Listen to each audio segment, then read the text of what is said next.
دوستان عزیز سلام.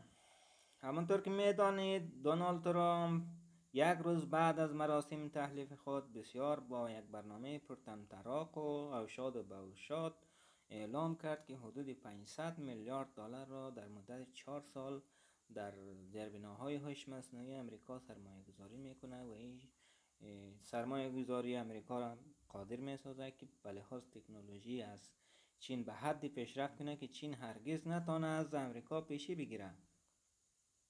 اما یک شرکت خلاق چینی آمد و در ظرف یک هفته حدود 1500 میلیارد دلار به بازار مالی امریکا آسیب زد و بخصوص شرکت های هوش مصنوعی میلیاردها دلار آسیب دید. به ویژه شرکت انویدیا حدود 600 میلیارد دلار ضرر کرد.